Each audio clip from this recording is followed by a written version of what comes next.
안녕하세요. 부동산연구소 김래입니다. 오늘 준비한 내용은 어려운 재개발 재건축 용어만 알아도 절반 이상은 성공합니다. 라는 내용을 준비했습니다. 재개발 재건축 기사나 관련 책을 읽다 보면 용어가 너무 낯설고 어려운 것들이 많습니다. 그래서 재개발과 재건축의 차이도 모르고 투자에 뛰어들어서 낭패를 보는 사람들도 있습니다. 재개발 재건축 투자 또는 공부를 본격적으로 시작하기 전에 제가 설명드리는 용어 정도만이라도 미리 알아둔다면 조금이라도 재개발, 재건축에 관해서 이해하기 수월해지실 겁니다. 물론 한번 설명드린다고 완전하게 이해하기는 어려우실 겁니다. 두세 번 정도는 반복해서 영상을 보시면 앞으로 업로드될 재개발 재건축 시리즈 6개 컨텐츠를 보는데 좀 더 도움이 되실 겁니다. 다음 영상에서는 재개발 재건축 절차, 그리고 비례율의 허화 시일, 추가 분담금, 유리한 공사 방식, 재개발 재건축 이런 물건은 꼭 피하자 의 영상을 순차적으로 준비했습니다. 영상에서 재개발 재건축의 내용을 좀 더 자세하고 구체적으로 설명드리겠습니다. 그럼 재개발 재건축 용어 설명에 들어가기 앞서 먼저 재개발과 재건축의 차이부터 간략하게 알아보겠습니다. 재개발과 재건축은 헌집을 새 집으로 짓는다는 것은 똑같지만 진행 과정을 살펴보면 뿌리가 다른 사업입니다. 재개발은 기반시설 자체가 열악한 지역으로 보시면 되는데요. 주택과 건물만이 노후화된 것뿐만 아니라 주변 기반시설도 열악해서 살기 불편한 지역이 재개발 사업의 대상지가 됩니다. 도로, 주차장, 공원, 학교 등의 기반시설이 노후화되거나 부족하기 때문에 살 집만 다시 짓는 것이 아니고 지역, 동네 자체를 전체적으로 정비하는 개념이라고 보시면 되겠습니다. 그리고 재건축은 재개발과 다르게 기반시설은 양호하고 집만 새롭게 짓는다라고 보시면 되는데 주택만 노후화되고 주변에 있는 기반시설은 양호한 지역이 재건축 사업의 대상이 됩니다. 그래서 보통 재건축 사업에서는 새로운 집을 짓는 것을 주 목적으로 보고 있습니다. 재건축의 대표적인 예로는 우리가 흔히 알고 있는 반포주공 재건축, 잠원동 신반포 4지구 등이 있습니다. 정리하자면 재개발 재건축이냐를 따질 때 가장 중요한 요소는 바로 기반시설의 상태라고 보시면 구분하는데 좀 더 수월하실 겁니다.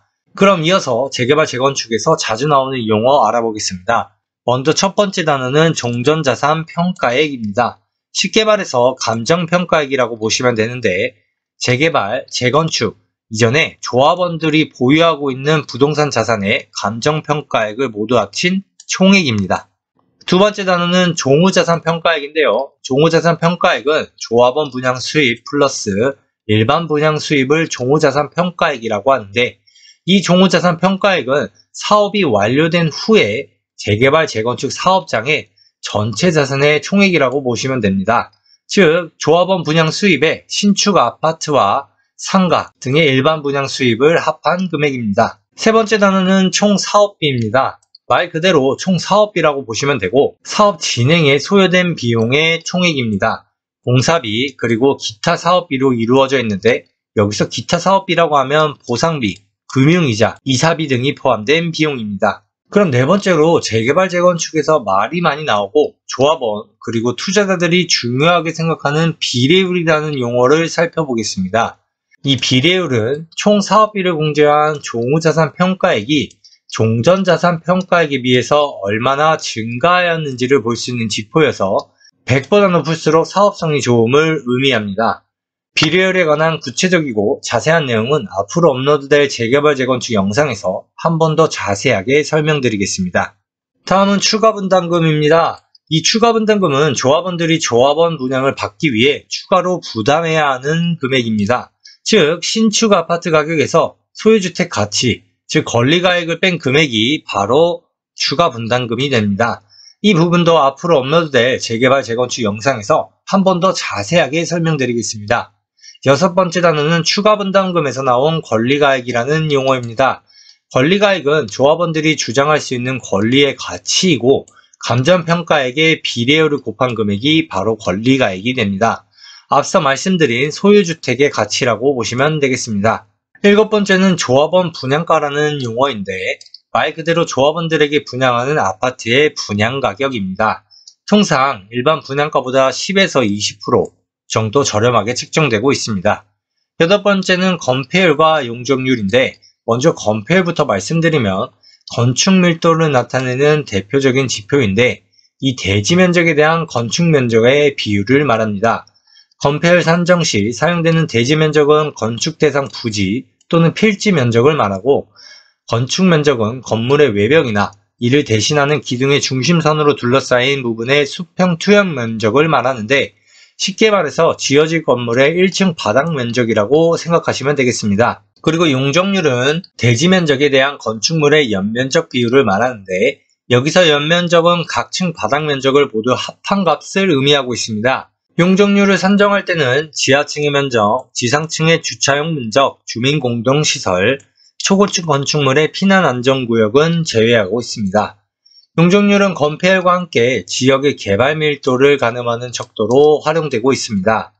국토의 계획 및 이용에 관한 법률에서 정한 범위 안에서 특별시, 광역시, 특별자치시, 특별자치도, 시 또는 군의 조례로 정하고 있습니다. 다만 지구 단위 계획을 수립하는 등 필요한 경우에는 이를 완화해서 적용할 수 있습니다.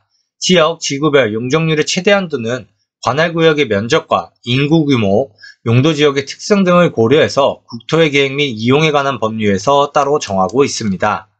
제1종 전용주거지역은 50% 이상 100% 이하, 제2종 전용주거지역은 50% 이상 150% 이하 등 각 용도지역별 다르게 정하고 있습니다. 아홉 번째로 설명드리는 용어는 조합원 입주권입니다.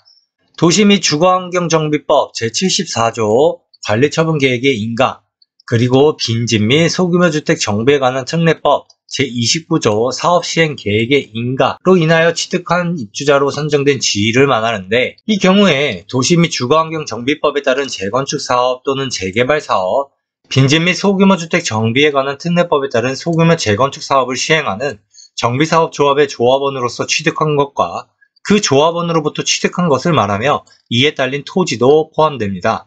그리고 도시 및 주거환경 정비법에서는 조합원 입주권을 조합원 분양권이라고도 합니다. 10번째 용어는 현금청산입니다. 도시 및 주거환경정비법 제89조에서 규정하고 있는 청산금은 조합이 토지 등 소유자에게 지급하는 금액, 조합이 추가분담금으로 조합에 납부하는 금액을 모두 통칭하고 있습니다. 하지만 일반적으로 현금청산은 토지 등 소유자, 즉 조합원이 될 수 있는 자가 조합원 지위가 없거나 분양 신청을 하지 않아서 조합원 입주권을 받지 않고 현금으로 정산하는 것을 말합니다. 보통 조합은 공익사업을 위한 토지 등의 취득 및 보상에 관한 법률에 따라서 간정평가의 기준으로 보상을 해주고 있습니다. 10번째 용어는 매도 청구입니다. 재건축 구역에 부동산을 가지고 있는 토지 등 소유자가 조합이 되지를 원치 않는 경우 조합이 토지 등 소유자에게 부동산을 매도할 것을 청구할 수 있는데, 이를 매도 청구라고 말하며 보통 보상 가격은 시가 기준으로 정하고 있습니다. 마지막으로 사업 시행 인가, 관리처분 계획, 관리처분 인가에 관한 용어입니다. 이 용어는 다음 영상에서 재개발, 재건축에 관한 절차에 대해서 구체적이고 자세하게 설명드릴 건데, 그 전에 간략하게 어떠한 용어인지만 짚고 넘어가겠습니다. 먼저 사업시행인가입니다. 이 사업시행인가는 조합이 추진하고 있는 정비사업에 관한 일체의 내용을 시장, 군수, 구청장이 최종적으로 확정하고 인가하는 행정 절차인데요. 보통 사업시행인가가 이루어지면 본격적으로 사업이 시작된다고 볼 수 있습니다. 다음으로 관리처분계획은 사업이 어느 정도 진행이 되고 이제 분양, 이주, 철거를 앞둔 시점에서 구체적인 철거 계획과 건설 계획, 그리고 분양 계획 등을 최종적으로 수립하는 단계입니다. 일반 분양가를 제외한 대부분의 비용이 확정된 상태여서 수익성을 자세하게 추산이 가능한 단계입니다.